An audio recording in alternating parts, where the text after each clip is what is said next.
शिखलात्मजी महाराज साहब इन सभी कुछ के चरणों में वंदन समाधान वंश पर विराजे सभी गुरुदेवों को वंदन। महाराज गुरुदेव कुछ श्री कुंद ऋषि महाराज साहब प्रभु विचार्य कुछ श्री आदि ऋषि महाराज साहब आलोक ऋषि महाराज साहब इन सभी के चरणों में वंदन। धर्मप्रिय बंधुओं, माताओं, बहनों, अभी अभी आप श्रवण कर ही रहे थे गुरुदेव की महिमा, गुरुदेव की गरिमा। हम सोचते हैं, हम समझते हैं शायद इस महीने में हम उनके गुरु के गुणगान गाकर के अपने आप से निवृत्त हो जाएंगे या हमको किसी उपकार का बदला चुका सकेंगे, संभव नहीं। गुरु की महिमा, गुरु की गरिमा और गुरु का जो भी उपकार है उसे किसी भी रूप से, किसी भी उससे हम कितना भी चाहें, कितना भी सोचें, पर उनकी बराबरियाँ उनके चरणों में हम अपना जो देना चाहते हैं वो पूरा नहीं दे पाते।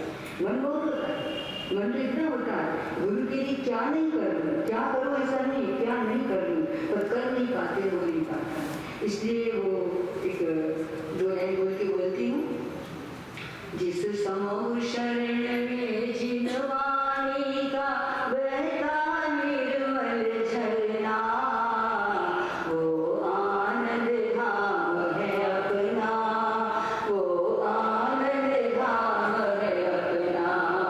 जिस समो शरण में जिनवानी का बहता निर्मल झरना, वो आनंद धाम है अपना, वो आनंद धाम है अपना। जहाँ सेवा श्रद्धा समर्पण का निश दिन लगता डेरा, वो आनंद धाम है अपना, वो आनंद धाम है अपना। ऐसे कुछ गुरुदेव का सुना अपन रोज देख रहे हैं, रोज समझ रहे हैं। गुरुदेव की वाणी को, गुरुदेव की दी हुए ज्ञान को आप प्रतिदिन श्रवण कर रहे हैं, लेकिन फिर भी मन अघाता, ऐसा लगता है कि बस हो जाए तो अच्छा है। गुरुदेव को ना सुने, गुरुदेव को ना चाहें, उनकी महिमा, उनकी गरिमा, उनका अतिशय, जिसे कहते हैं तीर्थंकर के समान चल रहा है। कहते हैं सूर्य तीर्थेर समूह, जो आचार्य होते वो तीर्थंकर के समान होते। कैसे होते? कोई भी महात्मा, कोई भी महापुरुष, पहला पद हमारे पंचकर्मेशी के अंदर नमो लोए, नीचे चलेंगे अपन, नमो पहला पद में 5वां पद, नमो लोए सभी साधन। गुरुदेव एक साधु, एक मुनि, एक ऋषि, जो भी हम कह रहे हैं वो महापुरुष थे। उसके बाद धीरे धीरे उन्होंने आपको पता है कितने पद का त्याग करा। नमो बोल जाए, उपाध्याय भी रहे गुरुदेव, गुरुदेव आचार्य भी रहे, और आचार्य रहने के साथ साथ उनकी जो शक्तियाँ, उनका जो विचार, उनका जो सबका संभालना, सबको देना, सबके लिए कुछ करना, वो सबसे बड़ा विशेष। और वही देखने आपके ठाट पर लगा है किस चीज़ का दिया, गुरुदेव की देन है, गुरु ने दिया नहीं, गुरु ने दिया है। और गुरु वही होता है जो सबको देता है, लेता नहीं। अपन सोचते हमने बहुत कुछ कर दिया, लेकिन नहीं, गुरुदेव की प्यास थी, गुरुदेव की भावना थी। गुरुदेव हमेशा सबके लिए यही सोचते थे। मुझे ऐसा थोड़ा सा ख्याल है कि जब कभी भी ऐसा कोई प्रसंग बना, गुरुदेव के पास में कोई भक्त लोग आते थे तो कुछ सेवा का बोलते थे, गुरुदेव कुछ सेवा बोले, कुछ सेवा करें। आज से मेरे ख्याल से 40-45 साल पुरानी बात हो सकती होगी। इसी अहमदनगर के अंदर, जब अपना अहमदनगर इतना फैला हुआ नहीं था, सीमित था, और उस समय शायद जहाँ तक हॉस्पिटल की बात सोचो, दवाखाने की बात सोचो, थे नहीं थे ऐसा तो हम नहीं कह सकते, पर इसे विशेष रूप में कोई पल भर में आप चले जाओ, पहुँच जाओ, उस चीज़ की कभी महसूस करते थे मुझे। और महसूस करने के कारण मुझे लगता था कि यहाँ के सब लोगों को दौड़ दौड़ करके पुनः जाना पड़ता। इससे तो अच्छा कोई ऐसा काम, कोई ऐसी चीज, कोई ऐसी व्यवस्था यहाँ पर हो जाए जिससे इन लोगों को भागना लौटना न पड़े। जिस भाई ने, जिस शख्स ने ये बात रखी सामने, गुरुदेव ने उनको सारा इशारा मात्र करा कि यहाँ इस प्रकार की सेवा का यदि कोई मौका हो जाए, कोई ऐसा लग जाए, कोई ऐसा काम बन जाए, तो सारे के सारे लोग जो भाग दौड़ के जाते हैं सभी समर्थ नहीं होते। ये बात भी थी, आज की तारीख में भी सभी समर्थ नहीं है। आज भी कोई भागना चाहे, बोलना चाहे दिल्ली, पुणे, बॉम्बे, तो सोचता, विचार करता है, लेकिन आज गुरुदेव ने किसी की सबकी भागदौड़ बंद कर दिया। किस से भागदौड़ बंद करी? किस चीज की स्थापना? हॉस्पिटल, जो सबसे बड़ा, जिसे कहना चाहिए सबसे बड़े व्यक्ति की शरीर पर दृष्टि रहती है, शरीर पर निगाह हो जाती है, शरीर में साता है, क्षमता है, तो व्यक्ति आगे धर्म ध्यान कहो, कुछ भी कहो, सब कुछ कर लेता है। प्रभु भी यहाँ कर लेता है, गुरु भी यहाँ कर लेता है, सब कुछ कर लेता है, लेकिन शरीर में सामान्य नहीं होती है। तो हमारे देव गुरुधर हम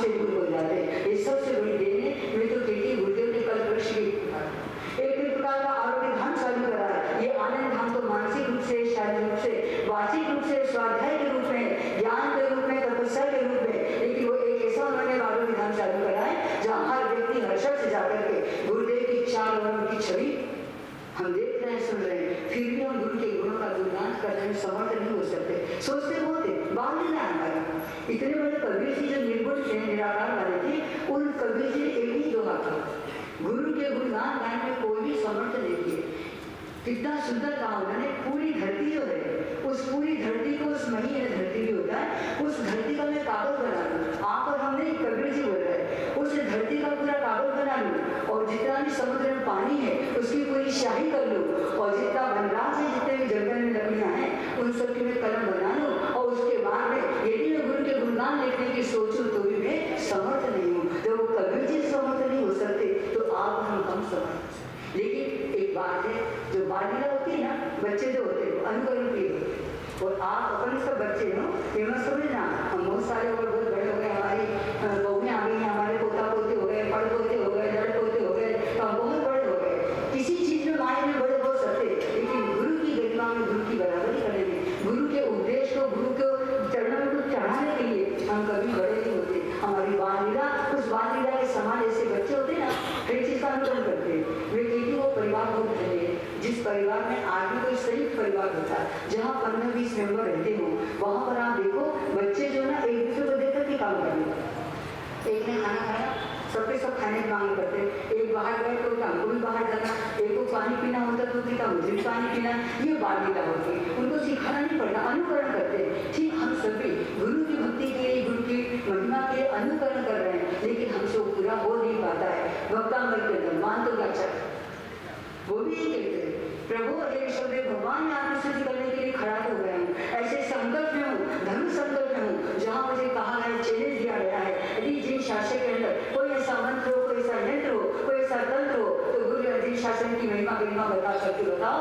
और उस अवस्था के अंदर, उस अंदर के अंदर वो कहाँ पे बेड मतलब बंद हो जाते हैं, कमरे में कहो, बेटियां कहो, जो भी कुछ कहो, उनका परीक्षा का समय था। लेकिन मन में विचार आया कि क्यों बाल लीला तो हमेशा अच्छी होती, लोग हंसते हैं, लेकिन मन में निंदा नहीं करते। ये ध्यान रखना, किसी भी बच्चे के बाद जब कोई छोटे हो तो क्या बोले, अच्छा बोले, बुरा बोले, नाटक करे, मस्ती करे, सबको हंसी आकर हम खुले नहीं सवाल कि मेरा बच्चा कैसा बोल रहा है, क्या कर रहा है, क्या नहीं कर रहा है, सब ध्यान में आता। तो मानदुगा साहब कहते प्रभु मैं आपके गुणगान करने में समर्थ नहीं हूँ, आप धीमान है, आप बुद्धिमान है, आप सर्वज्ञ सर्वदर्शी है और मैं तो अल्पशतम अल्पशतवान हूँ। लेकिन फिर भी मेरे मन में आया उस बालक की तरह की कुछ न कुछ आपके मेरे शब्दों में कुछ न कुछ आपके रचना कर लो।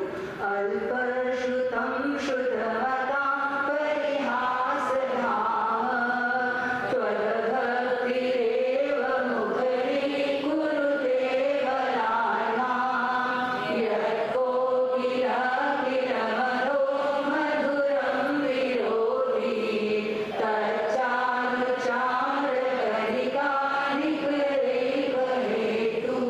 क्या बोलते माधव सर, अल्पश्रुतम श्रुतवताम, मैं अल्पज्ञानी हूँ, अल्पशुभाना हूँ, मेरे पास वो शक्ति नहीं है। और आप कौन है श्रुतराम, आप बहुत ज्ञानी है, ध्यानी है, आपके पास श्रुत का अखंड भंडार भरा हुआ है। लेकिन फिर भी मेरी इच्छा हो रही है। किस प्रकार इच्छा हो रही है, ये कोकिले समम मधुरम विरोधी, जो कोकिले जो आम के झड़ पर मंजरी आ जाती है और मंजरी आने के बाद वो कोकिल चुप नहीं रहती है, वो अपनी कू करना चालू कर देती है, किसी को पसंद आए या ना आए लेकिन उसका बोलना प्रारंभ हो जाता है। ठीक इसी प्रकार हमें गुरुदेव के जब इस प्रतिकूल समय दिवस आते हैं, ये महीना आता है, तो हर एक के मन में आता है कुछ न कुछ दो शब्द बोलकर अपने मन को खुश करें। गुरुदेव हमेशा खुश, गुरु कभी भी नाखुश नहीं होते, हम कभी नाखुश रहते, कभी खुश रहते, गुरु हमेशा खुश रहते हैं। तो दो शब्द सुनाने के लिए, उनके बारे में बोलने के लिए सोचते मेरी जीवा बड़ी हो जाएगी और तो मैं कैसे उनका उपकार को उपकार मानूं, कैसे उपकार चुकाऊं, ये भावना अंदर आ जाती है। तो जो मानदुगा साहब कबीर जैसे भी गुरु के गुणगान गाने में समर्थ नहीं है, तो आप और हम, आप तो बोलिए कि मैं तो नहीं समर्थ हूँ, लेकिन वो जबरदस्ती का आपको बोलना क्या बताया, क्या कहा जाए, जिन्होंने इतना दिया, जिन्होंने पूरा जीवन संभाल दिया, जिन्होंने जीवन को मतलब इस प्रकार का बनाया कि अगर मान लो हमने सही ढंग से, अच्छे ढंग से ज्ञान दर्शन चैत की आराधना उपासना यदि कर लिए, तो हो सके तो इस भवन का हमारा बेड़ा पार हो सके, कोई बड़ी बात नहीं। उन्होंने ऐसी शक्ति दी है, ऐसा सब कुछ हमको दिया है, लेकिन उतना हम कर नहीं पाते। तो ऐसे गुरु देव के बारे में क्या कहूँ, क्या नहीं। एक बात जरूरी आती है, तो मैंने आपको पहले कहा कि गुरुदेव 1651 में पहले साधु भी रहे, उसके बाद उपाध्याय भी बने, आचार्य भी बने। उनकी जो शक्ति थी, उनकी जो दिव्य मतलब देशना रही है, उसके बारे में कोई कभी वो कर सकते, लेकिन गुरुदेव में सारे पदों के गुण थे और सारे पदों के गुण उन्होंने एक एक से लिए हैं। जब जाने उनके ये पद आए, उन्होंने ग्रहण करने की शक्ति थी, विनय भाव था, विनय भाव होने के कारण जो मिलता उसको अवसर करते थे। आज अपनी वो चीज तुम्हें एक में छोटा सा उदाहरण बताऊंगी। व्यक्ति विनय भाव में जाकर के और स्वाध्याय के अंदर तल्लीन बन करके अपने जीवन कैसे संवार लेता है। गुरुदेव ने कौन सा पेज अपने यहाँ पर प्राकृत पेज, उसको भी खोला। अब प्राकृत पे भी पढ़े लिखे तो उसके अर्थ समझ में आते हैं, बहुत आनंद आता है। स्वाध्याय तो कर लेते हम, लेकिन उतना आनंद जैसा हिंदी भाषा में, मराठी भाषा में आता वैसा नहीं आ पाता। यदि प्राकृत हमारी की हुई होती, संस्कृत की हुई होती हमारी, तो हमें उसमें भी बहुत आनंद आता। तो एक बार क्या हुआ, एक माँ बेटे थे और माँ पिताजी के चल बचे, तो माँ ने सोचा संसार में क्या मेरा बेटा है, मुझे अब संयम ग्रहण करना चाहिए, दीक्षा लेनी चाहिए। तो उसने अपने बेटे के पास से बात रखी कि बेटा ऐसी ऐसी बात है, मेरी भावना है संयम लेने की, दीक्षा ग्रहण करने की, तुम्हें क्या करना है बोलो। 12 छोटा था, 12 साल का था। विचार करके माँ बोल रही है, माँ संयम ले रही, तो मैं अकेला कर रहेगी घर में, तो मैं अकेला रह करके क्या करूँगा। माँ जिस पद पर तुम जा रही हो उसी पद पर मैं भी चलूँगा, मुझे उसी तुम आज्ञा दे दो। माँ बेटे का आपस में दूसरे की आज्ञा हो गया। माँ ने गुरु जी के पास में दीक्षा ले ली, बेटे को गुरु जी के पास में दीक्षा दे दी गई। 12 साल तक उसे सुंदर गुरु ने बहुत अच्छे से साधना करी, पढ़ाई लिखाई ज्ञान दान करा, सब चल रहा था। जब 24 साल का हुआ वो, तो उसके मन में 24 साल के बाद क्या होता है, शरीर के सारे अंग प्रत्यंग मनोभावना अलग तरह की हो जाती है। तो उसके मन में आए कि मुझे ज्ञान नहीं देता है और मुझे संयम से बाहर जाना है, मुझे साधना छोड़ दी। माता के पास में आया, लेकिन एक बात थी, अकेले मन से कुछ काम नहीं किया, पूछ के करने की आदत थी उसको। तो माँ के पास आया, बोले माँ ऐसी ऐसी बात है, मैं उसमें रहना ही चाहता हूँ, मेरे यहाँ से मन हट गया, मुझे आज्ञा दे दो, निकलता हूँ संसार के लिए। माँ बोली बेटा तुम कह रहे हो बात सही है, लेकिन मैं कौन होती तुम्हें आज्ञा देने वाली। मेरी गुरु जी महाराज साहब है, भी उनके पास जाओ, उनसे पूछो, यदि वो कहते हो तो मुझे कोई एतराज नहीं। वो कहे गुरु जी के पास में पहुँच गए, उनसे उससे वही बात कही कि मुझे ज्ञान दे देना, मेरा मन नहीं लगता है, मुझे यहाँ से जाना है। तो गुरु जी बोले कि भाई हम खुद किसी के अंडर में, हमारे लिए उपाध्याय है, आचार्य है, जिन शासन के गणी है, उन सबके नायक के बीच में हम रहते हैं, तुम्हें कौन आज्ञा देने वाली होती हूँ, तुम्हें यदि जाना ही है, तुम्हारा मन नहीं लगता है, तुम एक काम करो, मेरे जो गुरु मतलब उपाध्याय जी हैं उनके पास में जाओ, अभी सारा उनका हाथ में सारा वो है, इसलिए उनके पास में जाना, और वो यदि कहते हो तो हमारी तरफ से कोई मना ही नहीं। वो भी चला गया वहाँ उपाध्याय जी के पास में गया, उपाध्याय से सारी बात करी। उपाध्याय श्री बोले एक काम करो, तुम्हें जाना है, लेकिन संसार जाके करोगे क्या, तुम्हारे हाथ में है क्या, यहाँ जो तुमने सीखा ये सारी चीजें वहाँ काम आएगी नहीं आएगी, तुम्हें पेट भरे के लिए कुछ तो चाहिए। एक काम करो, 12 वर्ष रुक जाओ, कितने 12 साल को थोड़ा सा ज्ञान ध्यान अच्छा कर लो, स्वाध्याय अच्छी कर लो, धर्म ध्यान अच्छा कर लो, प्राकृत के अंदर अध्ययन कर लो। अगर तुम्हें हो जाएगा तो जाने के बाद तुम कम से कम किसी को स्वाध्याय सिखा करके कुछ तो तुम्हारी निर्जरा हो जाएगी संसार अवस्था में भी।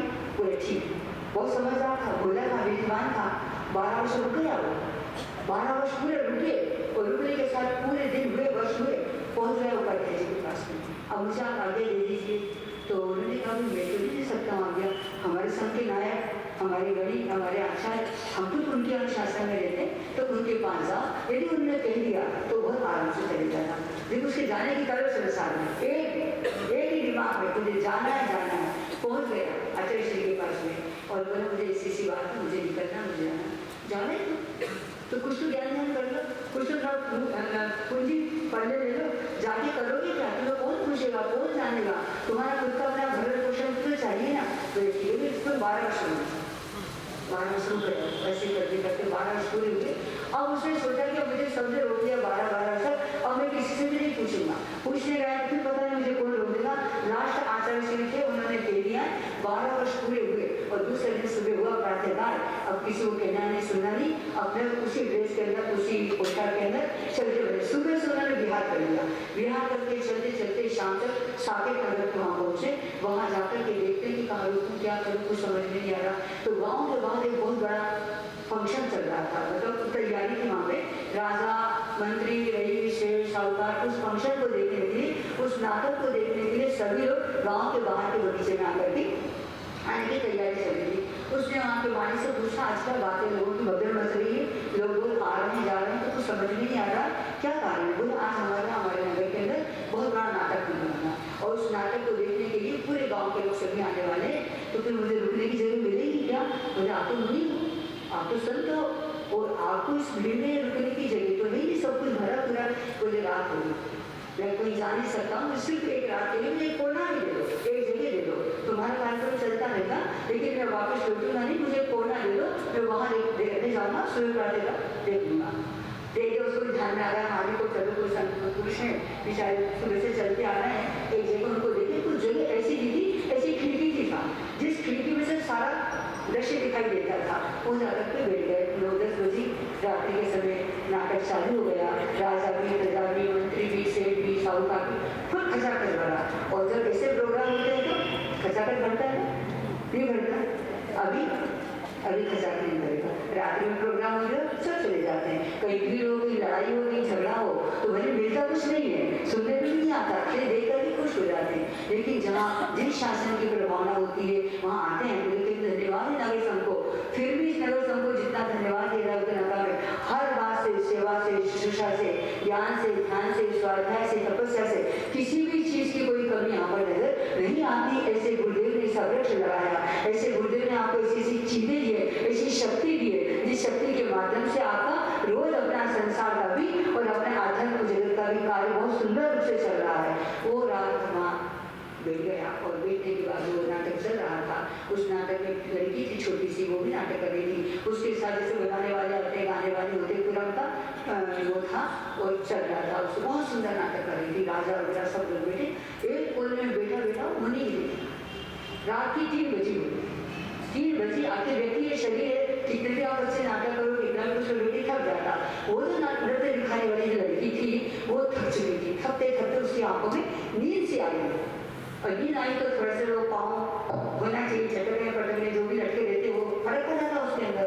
तो उसके जो गाने वाले थे, बताने वाले थे, उन्होंने एक शब्द कहा, प्राकृत के अंदर बोला, सुठ्यम गायम सुठ्यम नायम, सुठ्यम नच्यम, सुठ्यम वायम, शाम सुंदरी अनुपाद्यम।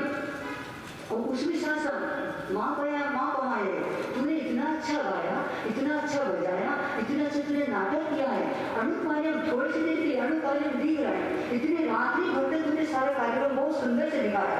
लोग तेरे को देख देख करके वाह कर रहे हैं, तालियां बजा रहे हैं और उनके इनाम देने का समय आ गया। मतलब तेरे जो कर्म का फल है वो पारितोषिक देने की उनकी भावना सब अपने से निकाल के तैयार बैठे और इतनी सी देर के लिए तो सो रही, इसलिए तू नींद निकाल रही है, तेरा सब क्रिया कराया पानी में चला जाएगा, इसलिए तू सावधान हो जा। किस भाषा में बोला उन्होंने? प्राकृत भाषा के अंदर बोला। ये जब बोला उस लड़की ने वापस नाचना अपना चालू कर दिया अच्छे तरह से। मुनि ने ये बात सुनी, सुट्ठू नायम, सुट्ठू गायम, सुट्ठू वायम, शाम सुंदरी अनुकूल अनुपालम दी रायम। तो अभी से इतनी रात्रि तक, देर रात्रि तक तो काम करती रही और अब तुझे तो नींद आ रही है, अब ऐसा मत कर दे सारा इनाम चला जाएगा। ये विचार जो 12 वर्ष तक स्वाध्याय करी थी, जो संस्कृत पढ़ी थी, जो प्राकृत पढ़ी थी, उसके पढ़ने के साथ में उस मुनि के मन में विचार आया कि मैंने भी यही काम करा है। जैसे वो 3 घंटे के बाद उसको सावधान कर रहे हैं तो मेरे भी कितने साल निकल गए। 12 का था, माँ के पास में आया 24 का हो गया, उपाध्याय के पास में गया 36 का हो गया, आचार्य के पास में गया 48 साल का हो गया। अब मैं 48 साल का हो गया, मेरी आधी से ज्यादा जिंदगी तो यूं ही निकल गई है और अब थोड़ी सी जिंदगी के लिए, थोड़े से समय के लिए मैं क्या कर रहा हूँ? मैं इस शरीर को छोड़ करके, रिक्शा को छोड़ करके संसार में जा रहा हूँ। हे जी तू संभल, तू ध्यान दे, ये तेरे लिए काम का नहीं है, तेरा भी अब कल पर आने वाला है। इस शरीर पर जो कल पर आने वाला था वो कल तक की तैयारी है। वो तू कहाँ जा रहा है? कहाँ जा रहा है तुझे जाने वाले, कहाँ जा रहा है तुझे जाने वाले।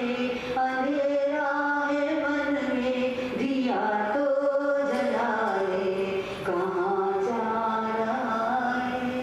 जो ठोकर न खाए नहीं जीत उसकी, जो ठोकर न खाए नहीं जीत उसकी, गिर के संभल जाए है जीत उसकी।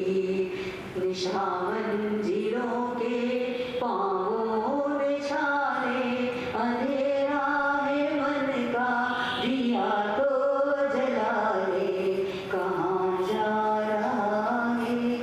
कोई खुद के मन का भान था, खुद को ही अपने आत्मा को ज्ञान दे रहा है, मैं कहाँ जा रहा हूँ, क्या कर रहा हूँ। मैं अगर ठोकर नहीं खाता तो आदमी क्या कर लेता, इससे निकल जाता। इस वो नाचने वाले की उस कमेटी ने मुझे सावधान कर दिया। मुझे गुरु नहीं कहते, आशा श्री बारश नहीं रोकते, मुझे पढ़ने के लिए नहीं लगाते, तो आज इन शब्दों का अर्थ समझ नहीं पाता।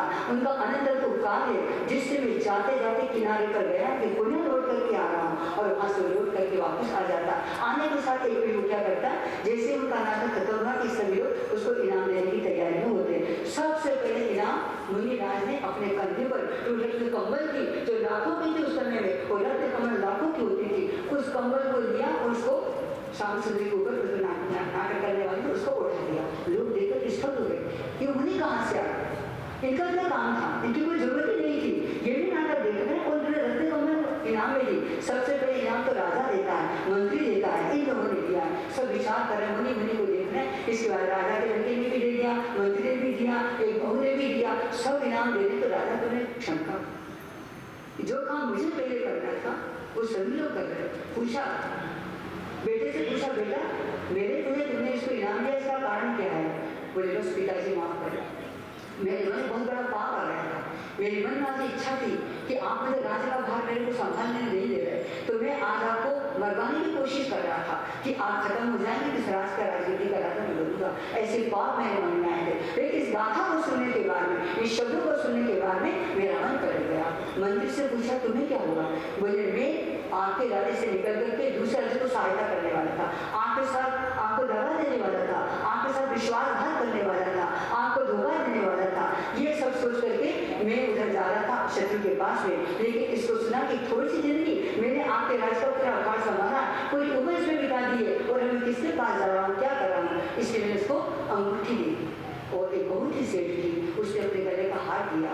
तो राजा ने पूछा उस बहू रानी से कि बहू रानी तुमने गले का हार दिया, इसका क्या कारण है। मेरे पिताजी माफ कर, बहुत पाप से बचे। मेरे पति को 12 वर्ष तक बाहर गए, अभी तक आए नहीं। उनका इंतजार करते करते मेरे मन में भावना खत्म हो गई, लगा मेरे दूसरा संसार बसा लेना चाहिए। कल की रात मैंने पक्का निश्चय कर लिया था, आज का दिन निकलने के बाद में मैं अपना दूसरा कुछ न कुछ मतलब संसार जोड़ूंगी।